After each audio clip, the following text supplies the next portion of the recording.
Bismillahirrahmanirrahim. Assalamualaikum warahmatullahi wabarakatuh.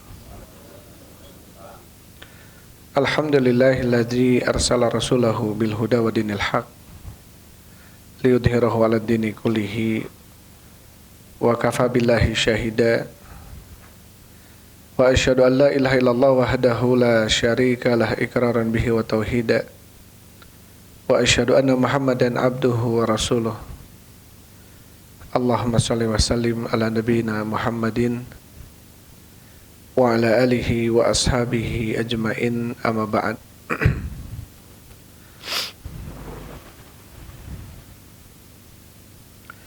Ikhwan wa akhwati fillah, habibakumullah, hadirin wal hadirat, kaum muslimin wal muslimat, jamaah salat maghrib yang sama-sama mengharapkan ridha Allah Subhanahu wa taala. Alhamdulillah, segala puji bagi Allah Subhanahu wa taala yang telah memberikan kemudahan kepada kita di dalam melaksanakan sebagian kewajiban kita, yaitu salat maghrib berjamaah dilanjut dengan thalabul ilm.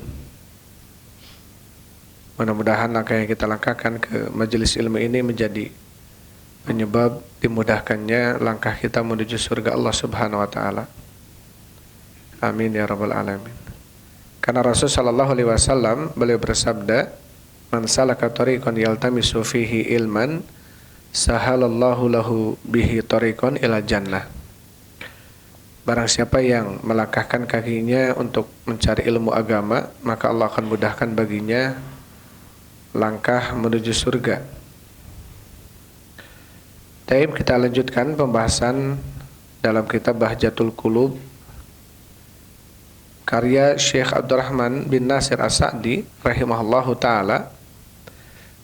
Terakhir kita sampai ke Al-Hadithu Hadi Ashar, ya, hadis yang ke-11, ya. Baik, hadis yang ke-11.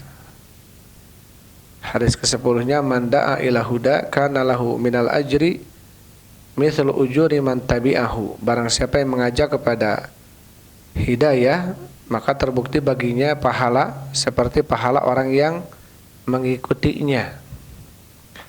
Kemudian hadis ke-11 sudah kita bahas, ya, yaitu hadis man yuridillahu bihi khairan yufaqihu fiddin. Barang siapa yang Allah kehendaki baginya kebaikan, maka Allah akan fahamkan dia dalam agamanya. Ya, ini sudah kita bahas. Jadi ketika Allah Subhanahu wa taala menghendaki hambanya dan menginginkan kebaikan bagi hambanya, maka Allah akan jadikan hamba itu hamba yang faham, hamba yang faqih. Berarti dari hadis ini salah satu tanda bukti kebahagiaan yang Allah ingin berikan kepada hambanya adalah dengan hamba tersebut dijadikan orang yang faham. Jadi yang sampai kita salah sangka, ya, ketika ada seseorang diberikan kekayaan, diberikan jabatan, diberikan kedudukan, ya, kemudian kita menyangka bahwasanya Allah telah menyayangi dia, Allah telah memberikan kebaikan kepada dia, ya, padahal itu tidak menjadi salah satu tolak ukur kebahagiaan ketika Allah berikan dunia kepadanya. Karena innallaha yu'tid dunya ala ma yuhibbu ala ma la yuhib.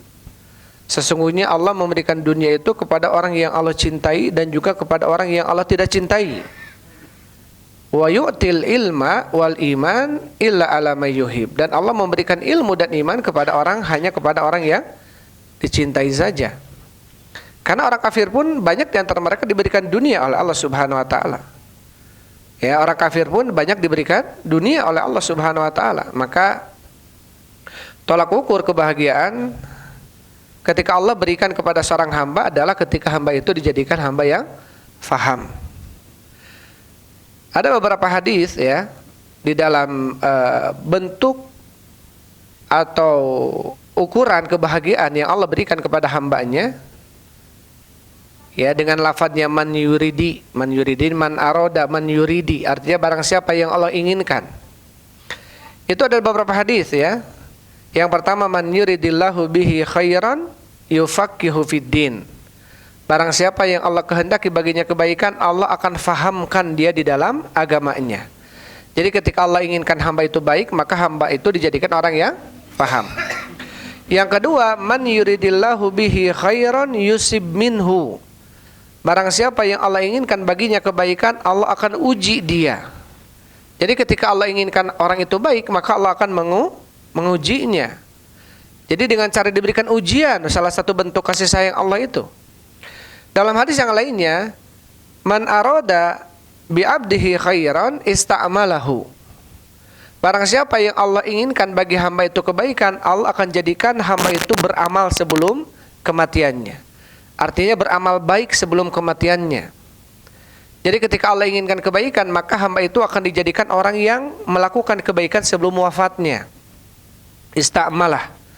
Ista'malah ini adalah orang yang dijadikan oleh Allah istiqomah. Ya, sesaat sebelum wafatnya dia melakukan kebaikan.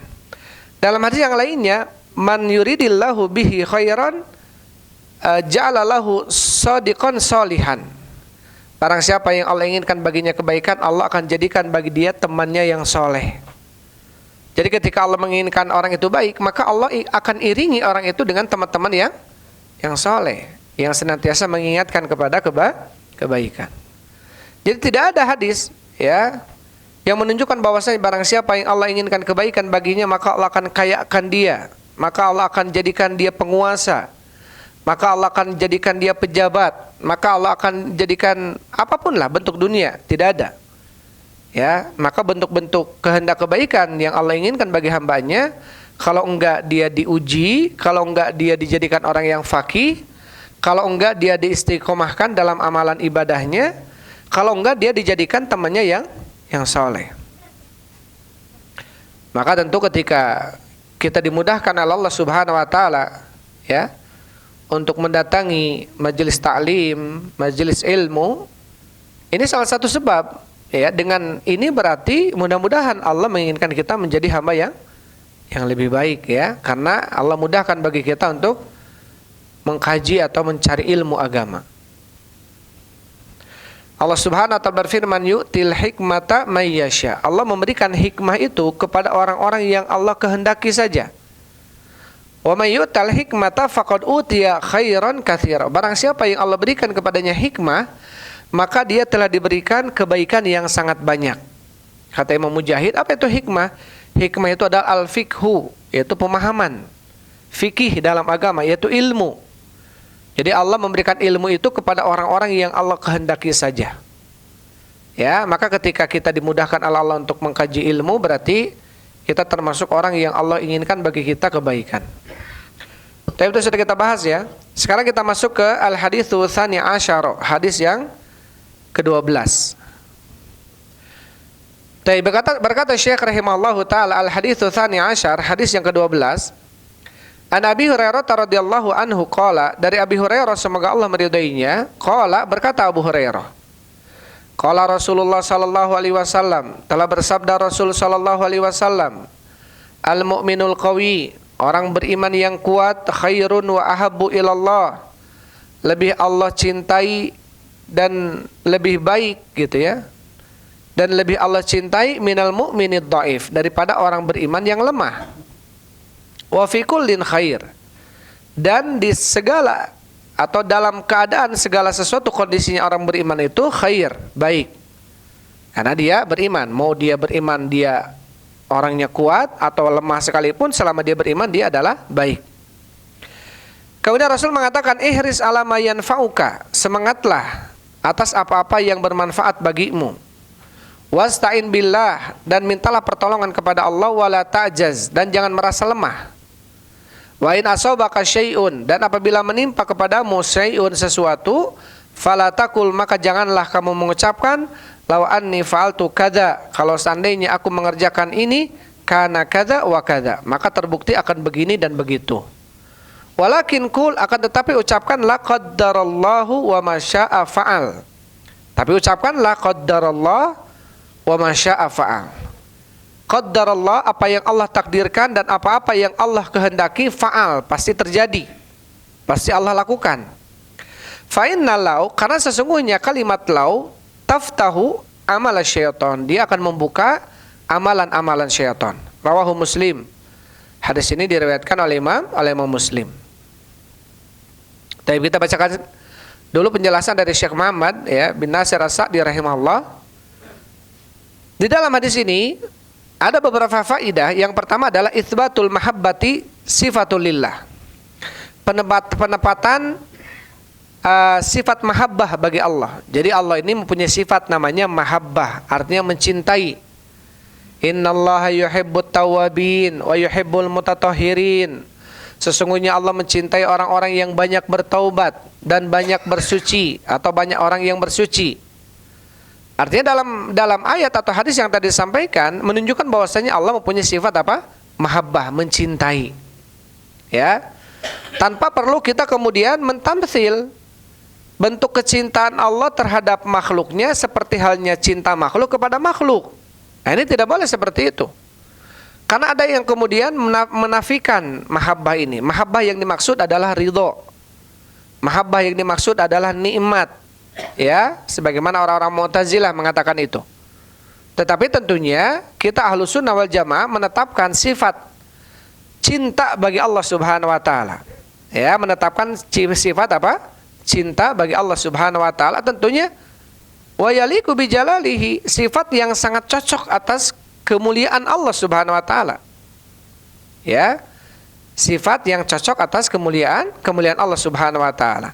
Wa annaha muta'alliqatun bi mahbubatihi wa biman qama biha wa dalla ala annaha tata'allaqu bi iradatihi wa masyiatihi.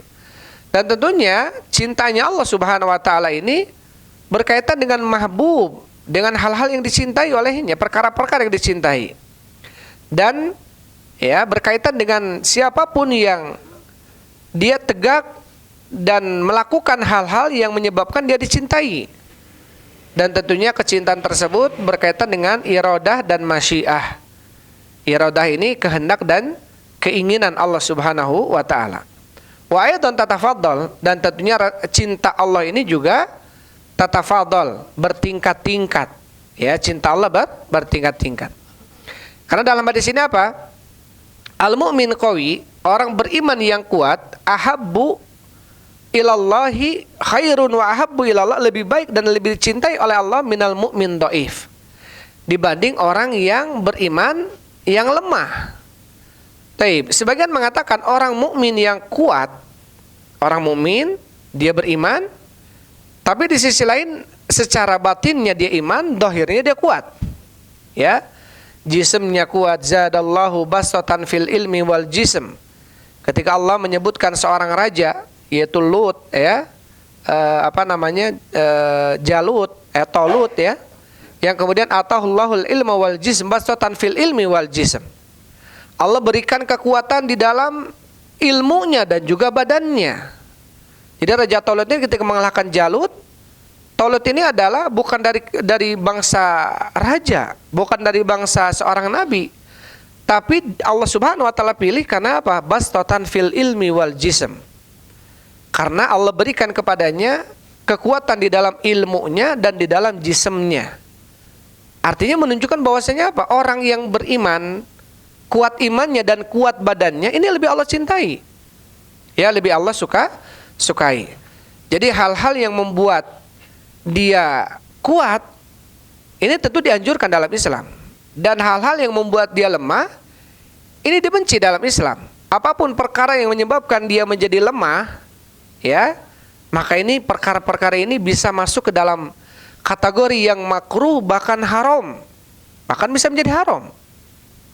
Apapun itu misalkan, ya, baik obat-obatan, minuman keras, dan apapun itu yang membuat kemudian orang beriman ini lemah, baik secara fisiknya lemah, imannya juga berkurang, ini tentu sangat sangat dibenci, bahkan termasuk perkara yang dimurkai oleh Allah Subhanahu wa taala. Maka apapun, ya, yang kemudian bisa membuat dia baik kuat imannya dan kuat jismnya, tentunya kuat iman dengan cara apa kita bisa kuat imannya? Dengan amalan soleh. Karena tentunya Ahlussunnah wal Jamaah mengimani bahwasanya iman itu yazid wa yanqus. Iman itu bisa bertambah dan bisa berkurang. Allah Subhanahu wa taala berfirman, "Innamal mu'minuna alladzina idza dzukirallahu wajilat qulubuhum wa idza tuliyat 'alaihim ayatuhu zadatuhum imana." Orang beriman itu adalah orang yang apabila dibacakan kepadanya ayat-ayat Allah, zadatuhum imana, bertambah keimanan mereka. Kalau iman bisa bertambah, berarti juga bisa berkurang. Maka di sini hal-hal yang bisa membuat iman itu bertambah adalah amalan soleh. Taib.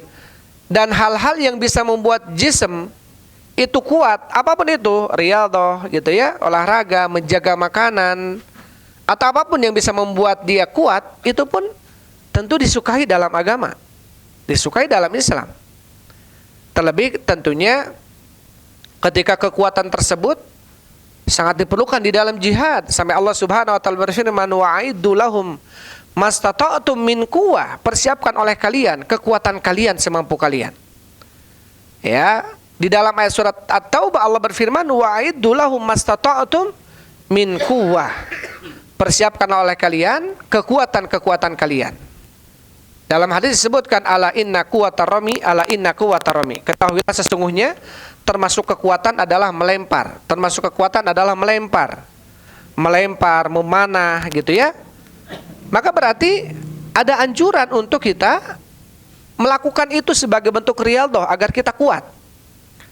Melempar, memanah, apalagi yang dianjurkan dalam Islam ya, tentang olahraga-olahraga seperti sibaha, berenang ya, rimayah, memanah, melempar, atau berkuda yang kemudian membuat fisik kita kuat, ini dianjurkan. Terlebih kalau kita meniatkan itu adalah untuk untuk jihad ya, untuk persiapan jihad. Ini bisa menjadi pahala ya di hadapan Allah Subhanahu wa taala. Tapi dalam kondisi apapun orang beriman ini tetap baik. Orang beriman ini tetap apa? Tetap baik.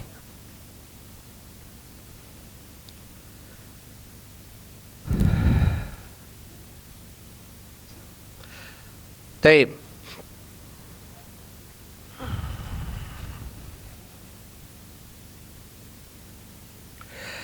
Dikatakan oleh Syekh Abdurrahman rahimahullahu taala, walamma fadala Nabi sallallahu alaihi wasallam bainal mu'minin qawiyihim wa dha'ifihim, ketika Rasul sallallahu alaihi wasallam melebihkan ya, mengutamakan orang-orang beriman yang kuat di antara mereka dengan yang lemahnya, khasya man tawahumul qadhu fil mafdul, maka dikhawatirkan ya dari ucapan Nabi ini al-qadhu fil mafdul. Jadi sesuatu yang rendahnya ini berarti qadah. Qadah ini tercela. Rasulullah mengatakan, al-mu'min qawi, orang beriman yang kuat, khairun wa ahabbu ilallah minal mu'min dhaif. Orang mukmin yang kuat itu lebih baik dan lebih dicintai oleh Allah daripada orang yang beriman yang lemah. Ketika sampai hadis ini, maka orang yang membaca dan mendengar hadis ini, ya tawahamu, akan beranggapan bahwasanya berarti orang beriman lemah itu nggak baik. Nah, seperti itu ya. Kalau hadisnya penggalannya sampai itu saja, kata-kata Rasul Shallallahu Alaihi Wasallam, al mu'min qawi, orang beriman yang kuat, khairun lebih baik, wa ahabbu dan lebih dicintai oleh Allah dibanding mukmin yang lemah. Kalau hadisnya sampai itu saja, maka apa akan menyangka sebagian yang membaca dan mendengar hadis ini, oh berarti orang yang imannya lemah tidak baik, tidak dicintai oleh Allah. Makanya seperti ini kemudian Rasulullah membawakan hadis setelahnya, wa fi kullin khair. Ya, dan di dalam segala sesuatu orang beriman itu tetap baik kondisinya. Mau dia lemah tapi dia beriman, tentu lebih baik. Ya, wala tahinu wala tahzanu wa antumul a'laun in kuntum mu'minin. Jangan kalian merasa sedih, jangan tinggi kalau kalian beriman. Jadi orang beriman itu dalam kondisi apapun dia tetap derajatnya lebih tinggi dibanding orang kafir, orang munafik, orang musyrik, orang maksiat dan lain sebagainya. Makanya Rasulullah mengatakan wa fi kullin khair, dan di dalam kondisi orang beriman itu segalanya adalah baik. Mau dia lemah, mau dia kuat, tetap dia adalah orang yang baik karena dia beriman. Wa fi hadzal ihtiraj faidatun nafisatun wa hiya, dan di dalam penambahan wa fi kullin khair ini oleh Rasulullah, ini adalah ada faedah yang bagus. Anna ala man fadala bainal ashkhas wal ajnas awil a'mal an yadhkur wajh tafdil. Ya. Ketika seseorang dia melebihkan sosok yang satu dibanding sosok yang lainnya, atau jenis yang satu dibanding jenis yang lainnya, amalan yang satu dibanding amalan yang lainnya, hendaknya dia menyebutkan bentuk keutamaannya dan bentuk tidak keutamaannya, dan menyebutkan semuanya utama. Apabila kita, apalagi di dalam membanding-bandingkan anak, ya kamu nih nggak seperti lihat adik kamu tuh begini begini begini. Ketika kita mengucapkan itu kepada salah satu daripada anak kita, melebihkan anak kita gitu ya dibanding anak yang lainnya, maka dia akan merasa dirinya ini apa? Dirinya ini dia tidak berharga di hadapan orang tuanya. Maka kalau kondisinya seperti ini akan membuat si anak ini apa? Jatuh. Ya, dan kalau kita perlu membanding-banding, maka harus diakhiri dengan kalimat, tuh lihat kakakmu tuh masya Allah tuh hafalannya cepat. Kamu juga, tapi walaupun kamu nggak cepat kalah, tapi kamu lebih baik dari sisi ininya. Maksudnya kita beri motivasi yang lainnya. Misalkan kakaknya hafalannya cepat, tapi kamu nggak cepat hafalan, tapi sisi lain kamu soleh misalkan, penurut misalkan, sehingga apa? Kondisi ini tidak akan membuat dia jatuh atau down gitu ya, ketika dibanding-bandingkan dengan yang lainnya. Makanya di sini Rasulullah SAW ketika membanding-bandingkan orang beriman, yang kuat dengan yang lemah, walaupun orang beriman itu semuanya adalah baik. Walaupun orang beriman itu semuanya adalah baik. Wa fi hadzal hadits, dan di dalam hadis ini juga anal mu'minina yatafawatuna fil khairiyah, bahwasanya orang beriman itu berbeda-beda kebaikannya.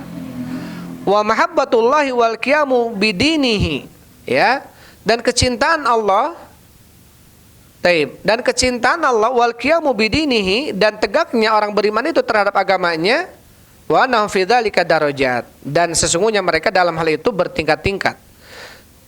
Karena orang beriman ini bertingkat-tingkat, maka surga pun bertingkat-tingkat. Ya, surga itu bertingkat-tingkat. Karena apa? Karena dia akan dimasuki oleh orang-orang yang berkualitas dan tingkatan yang berhak masuk ke tingkat itu. Ya, sebagaimana neraka bertingkat-tingkat, orang yang kafir, yang munafikin, yang sudah munafik, memusuhi Islam, memperlihatkan kemusuhannya dan lain sebagainya, dia mungkin lebih jelek dibanding orang kafir yang hanya kafir saja, tapi dia baik sama orang Islam misalkan. Ya. Baik. Maka di sini Syekh mengatakan orang beriman itu berbeda-beda dalam kebaikannya, dan kecintaan Allah kepada mereka juga berbeda-beda tergantung keimanannya. Dan juga tergantung qiyamu bidinihi, tegaknya mereka terhadap agamanya. Ya, Allah mencinta orang beriman semuanya. Tapi tentunya Allah akan lebih mencinta orang beriman yang mungkin orang beriman ini dia rajin sholat malamnya, rajin puasanya. Dia mungkin Allah lebih cintai dia dibanding orang yang tidak rajin mungkin puasa dan sholatnya. Tentu ini tergantung bagaimana dia tegaknya terhadap agamanya. Wa annahu fi dzalika darajat, dan orang-orang beriman itu bertingkat-tingkat. Sebagaimana Allah berfirman dalam surat Al-Ahqaf ayat 19, wa likulli darajatun mimma amilu, dan setiap manusia itu bertingkat-tingkat. Orang beriman itu bertingkat-tingkat. Mimma amilu, tergantung apa yang telah mereka kerjakan. Ya, jadi menunjukkan bahwasanya amalan ini akan membuat orang bertingkat-tingkat kedudukannya, ya, akan membuat orang-orang beriman ini bertingkat-tingkat kedudukannya. Jadi tergantung amalannya, tergantung amalan-amalan. Wa yujuhum salah satu aksam, dan Allah mengumpulkan dalam ayat bahwasanya orang beriman ini ada 3 macam. Yang pertama as-sabiquna ilal khairat, ya, yang pertama orang beriman itu orang yang bersegera di dalam kebaikan. Wa humul ladzina qamu bil wajibat, dan mereka adalah orang-orang yang tegak dengan kewajiban, wal mustahabbat, dan melaksanakan yang mustahab-mustahab, yang sunnah-sunnah, wa tarakul muharramat wal makruhat, mereka meninggalkan yang diharamkan dan yang dimakruhkan, yang dibenci. Ya. Taib. Dan wa fudulul mubahati wa kamalu ma basyaruhu minal amal wa tasafu bi jami'i sifatil kamal. Jadi yang pertama, tingkatan orang beriman yang pertama adalah sabiquna ilal khairat. Orang yang bersegera di dalam kebaikan. Siapa mereka? Orang yang senantiasa melakukan amalan yang wajib, meninggalkan yang haram. Orang yang senantiasa mengamalkan yang sunnah, meninggalkan yang bid'ah-bid'ah, yang makruh-makruh. Maka dia adalah orang yang beriman yang tingkatnya tinggi. Kemudian yang kedua adalah tsummal muqtasidun. Yang kedua adalah al-iqtisad, orang yang pertengahan. Siapa mereka?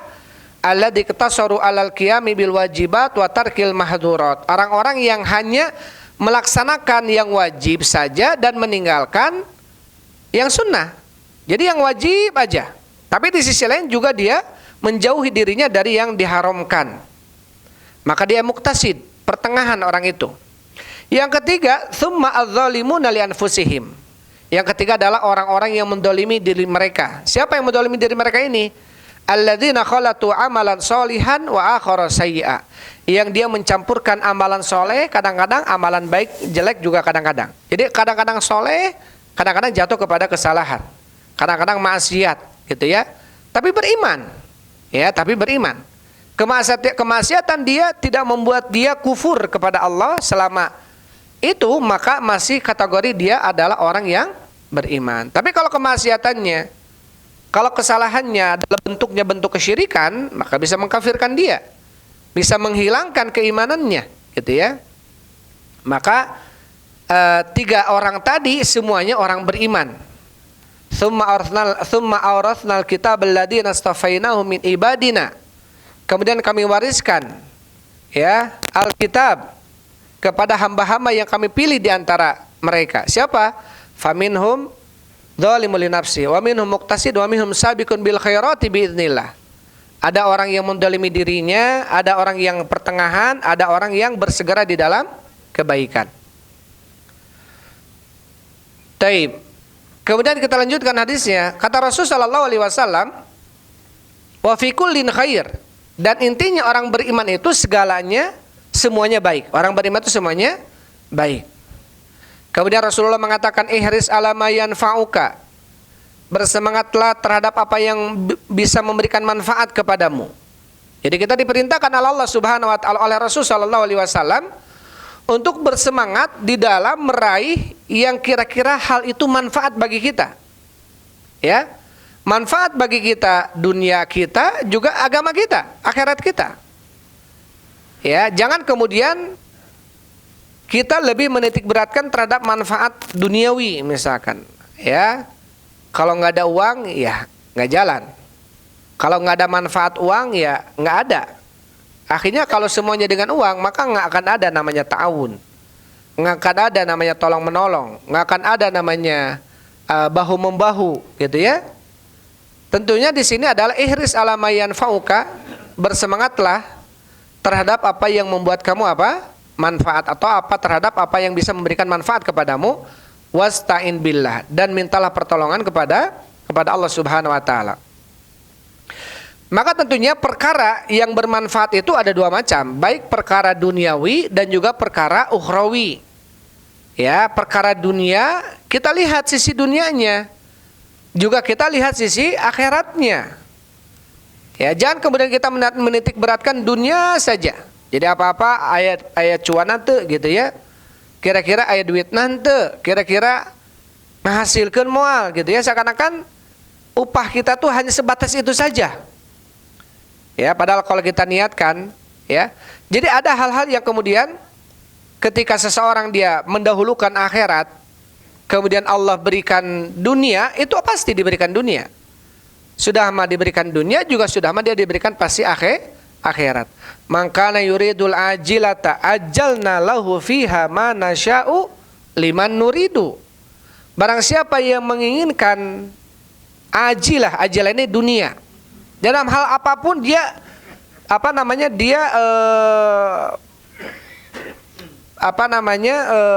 ukurannya, tolak ukurnya dunia gitu ya. Man kana yuridul ajilata, barang siapa yang dia menginginkan kehidupan dunia, ajalna lahu fiha ma nasya. Kami akan segerakan bagi dia dunia itu ma nasya'u, bagi yang kami kehendaki, liman nurid, dan bagi yang kami inginkan. Jadi barang siapa yang ingin dunia, kami akan segerakan dunia, kata Allah. Kami akan segerakan dunia bagi dia. Ya, tentunya bagi siapa yang kami kehendaki dan kami inginkan. Artinya bukan orang yang ingin dunia pasti dia dapat dunia, enggak. Artinya dia ingin dunia nih, kerja dia apapun ingin dunia. Enggak enggak menentukan bahwasanya dunia akan dia raih semuanya, tidak. Ada orang yang satu hari mungkin dunia 50.000, ada yang 100.000, ada yang 200.000, ada yang sehari 1 miliar, ada yang sehari ratusan miliar. Karena kata Allah apa? Man nasya'u liman nuridu. Barang siapa yang menginginkan dunia, maka kami akan segerakan baginya dunia. Tapi harus kita ketahui, dunia yang disegerakan oleh Allah itu adalah yang diinginkan oleh Allah dan dikehendaki saja. Jadi kalau ada orang-orang hapot-hapotan dunia, kalau memang Allah nggak beri, ya nggak diberi gitu. Ya kalau memang seharinya 225.000, yang cuma 100.000, ya yang cuma 200.000, ya 200.000. Ya dia nggak bisa ngeraih dunia, kemudian Allah segerakan dunia itu seluruhnya, tidak. Tapi apa kata Allah? Waman yuridul akhirah, dan barang siapa yang menginginkan akhirat, wasa'alaha, dan dia berupaya untuk menginginkan mendapatkan akhirat, ya, wa kana sa'yuhum mashkura. Taib. Man kana yuridul ajila ta'ajjalna lahu fiha man nasya'u liman nurid. Taib. Wa man kana yuridul akhirata taib. Dalam surat Al-Isra itu, dan barang siapa yang menginginkan akhirat, wa kana sa'yuhum mashkura. Di ayat akhirnya apa kata Allah? Dan terbukti usaha mereka itu akan disyukuri oleh Allah Subhanahu wa taala. Artinya orang yang mendahulukan akhirat itu justru Allah akan memberikan apa? Akan memberikan rasa syukurnya. Sedangkan orang yang disyukuri Allah apa? Yang disyukuri Allah, lain syakartum la azidannakum. Bentuk syukur Allah itu Allah akan memberikan lagi tambahan. Ya, Allah akan memberikan tambahan. Bisa jadi ketika melakukan sesuatu, kemudian tujuan kita adalah akhirat, ternyata dibayar oleh orang itu, selain dibayar oleh orang itu juga kita akan mendapatkan akhirat karena memang tujuannya adalah akhirat. Jadi perkara yang bermanfaat itu baik perkara dunia atau perkara akhirat. Jadi di sini kata Rasulullah, bersemangatlah terhadap apa-apa yang bisa memberikan manfaat kepadamu. Manfaat apa? Baik dunia ataupun akhirat. Dan apa kemudian kata Rasul? Wasta'in billah, dan mintalah pertolongan kepada Allah. Ma'al isti'anati billahi ta'ala famata harasal abdu alal umuri nafi'ati wajtahada fiha wasalaka asbabaha wa turuqaha wasta'ana bi rabbi fi husulihi wa takmiliha kana dzalika kamaluhu. Artinya ketika dia bersemangat di dalam mencari baik dunia atau akhirat dan dia meminta pertolongan kepada Allah. Meminta pertolongan kepada Allah baik di dalam pencariannya, baik di dalam menelusuri jalan-jalan untuk meraihnya, ya. Dia senantiasa meminta pertolongan kepada Allah Subhanahu wa taala. Kana dzalika kamaluhu, maka terbukti itu adalah bentuk kesempurnaan. Wa unwanu falahihi, dan itu adalah tanda kebahagiaan orang itu. Allah Subhanahu wa taala berfirman, "Fa idza qudiyatis shalatu fantashiru fil ardi wabtagu min fadlillah." Apabila selesai salat Jumat, fantashiru fil ard, bertebaranlah kalian di muka bumi, wabtagu min fadlillah, carilah oleh kalian keutamaan dari Allah, rizki dari Allah. Kemudian apa? Wadkurullaha katsira, dan berzikirlah kalian yang dengan zikir yang banyak, kata Allah. Di dalam apa? Di dalam pencariannya. Jadi ketika kita mencari dunia juga zikir dengan apa? Diseringi dengan zikir, begitu pula cari akhirat. Begitu pula dengan cari akhirat. Ya, sampai Allah berfirman, wadkurullaha wabtagu taib fa idza qudiyatis shalatu fantashiru fil ardi wabtagu min fadlillahi wadkurullaha katsira. Ketika selesai salat Jumat, bertebaranlah kalian di muka bumi.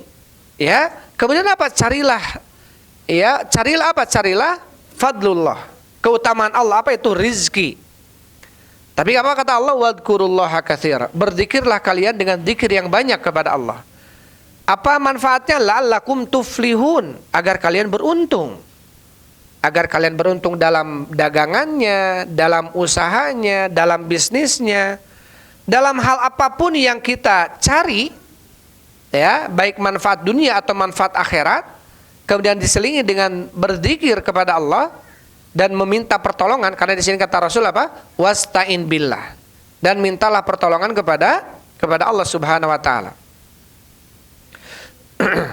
Wa mata fatahu wahidun min hadhil umuri thalatha fatahu minal khairi bihasabiha. Ya, kapanpun dia meninggalkan salah satu dari 3 perkara ini, maka dia meninggalkan kebaikan. Ya, apa saja? Yang pertama, ihris, bersemangat. Yang kedua, alama yanfa'uk, terhadap apa yang memberikan manfaat kepadamu. Yang ketiga, mintalah pertolongan kepada Allah Subhanahu wa taala. Jadi kalau kita mau mencari dunia, selain kita cari, ternyata harus ada semangatnya dalam mencari. Ya. Berarti ini menunjukkan bahwasanya apa? Di dalam Islam ini ijtihad atau semangat atau rajin gitu ya. Itu perkara yang dicintai dalam Islam. Perkara yang dicintai dalam Islam. Karena di dalam mencari itu memang harus ada pekerjaan yang harus kita lakukan. Nggak bisa kemudian kita pingin dunia, kita diam saja, ngedoa saja. Karena harus ada apa? Asbab. Walaupun kita tahu yang paling besar sebab di dalam datangnya rezeki adalah takwa. Betul. Dengan kita bertakwa itu sebab besar kita akan diberikan rezeki oleh Allah Subhanahu wa taala. Dan kita harus yakini itu. Tapi di sisi lain juga ada bentuk apa? Bentuk ikhtiar yang lain. Kalau kita lihat dalam Al-Quran, sebab-sebab yang paling besar di dalam mendatangkan rezeki itu, yang pertama takwa, yang kedua istighfar, yang kedua tawakal, yang ketiga istighfar, ya, yang keempat kita apa? Talabul ilm, yang kelima dan mungkin kesekiannya baru kita bekerja, baru kita apa? Bekerja. Dan menunjukkan apa? Menunjukkan bahwasannya sampai thalabul ilmi saja ini termasuk sebab. Kita duduk begini saja seperti ini termasuk sebab kita akan dimudahkan rezekinya oleh Allah Subhanahu wa taala. Ya, sebagaimana ada 2 orang saudara ya yang datang kepada Rasulullah, yang satu dia bekerja, yang satu duduk dengan Rasul mencari ilmu. Maka yang bekerja ini ngadu kepada Rasul tentang adiknya yang kerjaannya hanya duduk aja mencari ilmu. Sedangkan dia kakaknya atau dia yang mencari dunia ini, dia yang menghidupinya. Kemudian apa kata Rasulullah? La'allaka turzaqu bihi. Bisa jadi kamu diberikan rezeki oleh Allah karena adikmu yang mencari ilmu itu. Berarti menunjukkan apa? Ternyata mencari ilmu termasuk sebab terbesar ya untuk kita supaya mendapatkan rezeki. Walaupun tentu kita tidak terlepas dari ikhtiar yang lain ya, pekerjaan. Karena Zakaria najjaron. Nabi Zakaria itu adalah seorang tukang kayu. Wa kana Nabi sallallahu alaihi wasallam ya'kulu min kasbi yadihi. Dan Nabi sallallahu alaihi wasallam itu senantiasa makan dari hasil tangan, jerih tangannya, upah tangannya. Jadi menunjukkan apa? Menunjukkan ada anjuran kita bekerja, apapun pekerjaannya, selama itu halal, ya. Terlebih pekerjaan kita, kemudian selingi dengan apa? Dengan zikir, selingi dengan thalabul ilm. Ini termasuk sebab-sebab yang bisa memudahkan ya kita diberikan keberkahan dalam pencariannya. Maka yang pertama apa? Yang pertama adalah ihris, semangat. Harus semangat, ya. Kata Syekh, faman lam yakun harisan alal umuri nafiati, maka barang siapa yang dia tidak semangat di dalam meraih perkara yang bermanfaat, balkana kaslanan, bahkan bisa jadi dia adalah orang yang malas, lam yudrik syai'an, dia tidak akan mendapatkan sesuatu kalau malas. Ya, bahkan juga malas termasuk perkara yang tidak dicintai oleh Allah Subhanahu wa taala. Fal kasalu huwa aslul khaibah wal fashal. Maka kemalasan adalah asal dasar pokoknya al khaibah wal fasal. Yaitu dasar pokoknya kerugian dan kehancuran itu adalah malas. Fal kaslanu la yudriku khairan, maka orang-orang yang malas itu dia tidak akan mendapatkan kebaikan. Wala yanalul mukarramah, dia tidak akan mendapatkan kemuliaan. Maka tentunya ya kita lihat bagaimana mau orang kafirnya, mau orang muslimnya, mau siapapun dia, Allah apa akan berikan dari apa? Dari hasil kerjanya. Ya, dari hasil kerjanya apa? Manfaat gitu ya. Ada orang-orang yang mungkin dari sisi sekolahnya dia nggak tinggi-tinggi amat sekolahnya, nggak S1, nggak S2, nggak S3, dia mungkin SD, tapi jadi termasuk orang terkaya Ya, karena usahanya, karena ternyata rajin. Karena ternyata rajin dalam pencariannya. Maka di sini Allah Subhanahu wa taala melihat usaha seseorang, ya. Melihat usaha seseorang. Tapi terus tentu ya kita terlebih dalam masalah dunia ini, jangan kemudian kita melebihkan porsi ukuran dunia sehingga melupakan kita daripada ukuran-ukuran akhirat. Ini pun salah ya. Kalau kita lihat ada beberapa orang yang dia mungkin tidak dikenal sekolah tinggi-tinggi, tapi bisa kaya lah ya, kaya raya gitu.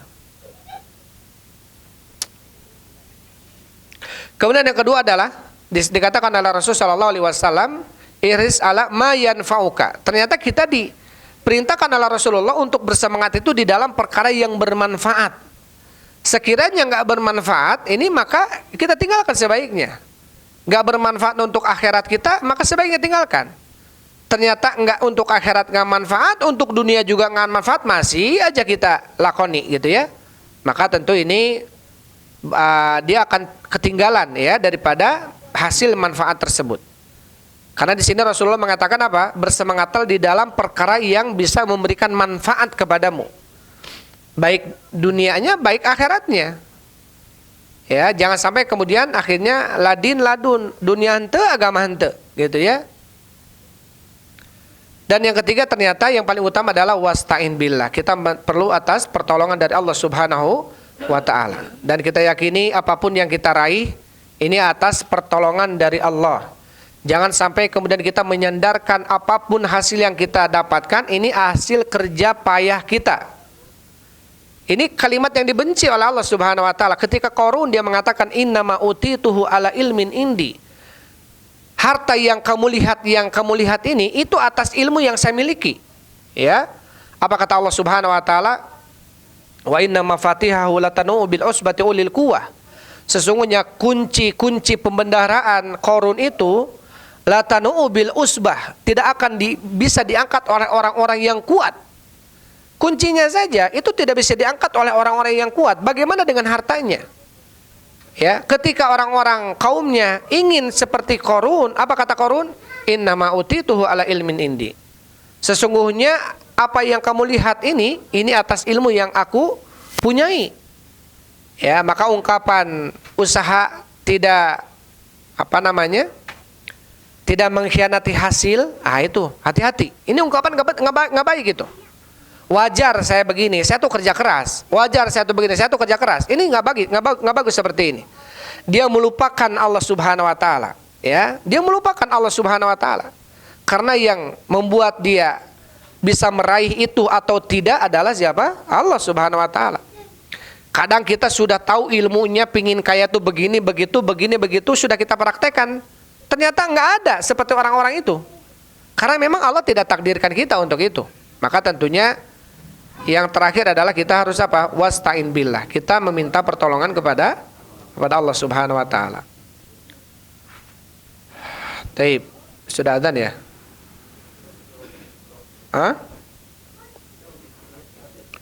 Wasta'in billahi wala ta'jaz, dan jangan lemas, jangan malas. Tadi kita harus diperintahkan oleh Rasulullah untuk bersemangat di dalam apa-apa yang bisa memberikan manfaat. Yang pertama semangat, yang kedua meraih sesuatu yang bermanfaat, yang ketiga kita apa? Beristi'anah, meminta pertolongan kepada Allah. Ya, dan juga tidak boleh malas. Karena ini ada kaitan dengan kalimat ihris wala ta'jaz. Kemudian setelah kita meraih apapun itu, karena dalam dunia kita tentu mau tidak mau kita hidup di dunia dan perasaan kita terhadap dunia juga kadang condong gitu ya. Mau nggak mau kita tahu dunia itu adalah hina, dunia itu rendah, dunia itu bagaikan bangkai kata Rasul, dunia dan lain sebagainya. Tapi tetap kita ini yang Allah Subhanahu wa taala ciptakan dalam kondisi normal ada tabiat mencintai itu. Tapi tentu kita harus dibarengi dengan ilmu agar tidak berlebihan. Tentu di antara kita ada yang mencari, proses pencarian, ya sedang mencari. Kemudian apa? Kata Rasulullah, wa in asabaka syai'un falatakul, dan apabila menimpa kepadamu sesuatu maka janganlah kamu katakan lau anni fa'altu kada kana kada wa kada. aduh lamun orang kamari teu kieu cigana bakal kieu ieu. Lamun kamari bisnis teh tong jeung si eta mun jeung si eta jadina meureun bakal kitu. Ah ini ucapan ini lau ini kalimat lau ini adalah apa? Taftahu amal syaiton, akan membuka amalan-amalan syaiton. Ya, dan dia akhirnya apa? Menafikan takdir nantinya. Padahal apapun yang kita lakukan ini sudah Allah tentukan. Jadi apapun yang kita lakukan ternyata qaddarallahu salah gitu ya. Kita berbisnis dengan orang ini dalam hal ini ternyata qaddarallah dia nggak benar misalkan. Jangan kemudian aduh lamun kamari bisnis jeung si eta. Akhirnya ada kalimat lau. Ada kalimat lamun. Nah, kalimat lamun ini ya. Maka jangan terlalu banyak lamun ya. Bangun kalian ya, gugah. Tong seur tinggal lamun. Lau anni fa'altu kada, kalau seandainya aku melakukan ini lamun sim kuring ngagawean ieu meureun kamari teh cigana bakal kieu jeung kieu. Nah, ini ungkapan tidak boleh. Apa kata Rasul? Walakin kul, akan tetapi ucapkanlah qaddarallah wa masyafa'al. Qaddarallah, saya bisnis jeung si eta jadi teu bener. Qaddarallah, jadi rugi. Qaddarallah wa masyafa'al. Kenapa? Fa inna lau taftahu amal syaiton, karena lau ini akan membuka amalan syaiton. Ya, dia akan bertamani, bertamani. Laita ya lait, ya duhai, kalau seandainya duhai, akhirnya apa? Dia akan mengingkari tentang keputusan Allah yang memang sudah dan pasti harus terjadi. Sehingga apa? Sehingga ini ketika kita meyakini apapun yang kita lakukan ternyata ada musibah dan di dalamnya kita harus sadari itu adalah takdir, pasti. Nggak mungkin kalau Allah tidak menakdirkan akan terjadi, nggak mungkin. Berarti akan terjadi kalau Allah menakdirkan. Dan ketika kita beriman atas itu, tentu itu akan membuat kita lebih apa? Lebih lega ketika dapat musibah. Iya atas takdir. Karena kita nggak bisa menghindar, sudah takdir dari Allah Subhanahu Wa Taala. Kalau ternyata kita salah dalam bekerja atau bekerja sama, misalkan ya, mungkin ini menjadi nilai positif bagi kita untuk tidak mengulanginya lagi di waktu yang akan datang. Karena semuanya itu pasti ada hikmahnya, ya, pasti ada hikmahnya. La yuldagul mu'min fi juhrin wahid marratain, kata Rasul. Orang beriman itu tidak akan jatuh kepada satu lubang 2 kali. Jadi ini akan menjadikan dia apa? Lebih waspada. Makanya banyak orang yang berbisnis berhasil itu bukan kita lihat hasilnya saja sekarang, tapi dia jatuhnya dulu beberapa kali baru dia berhasil. Karena tahu ternyata kalau begini akan jatuh, kalau begini nggak akan berhasil. Sehingga dengan itu dia mungkin mempelajari, dan itu ya meraih itu atas apa? Atas semuanya atas takdir. Apalagi kalau dia menyerahkan itu kepada Allah Subhanahu Wa Taala. Dari Bapak Ibu yang dirahmati Allah Subhanahu Wa Taala, itu tadi ya hadis yang ke-12 ya yang disampaikan, mudah-mudahan bermanfaat bagi kita semua. Wallahu a'lam bishawab. Alhamdulillah wassalatu wassalamu ala Rasulillah. Subhanakallahumma rabbana wa bihamdik asyhadu an la ilaha illa anta astaghfiruka wa atubu ilaik. Assalamualaikum warahmatullahi wabarakatuh.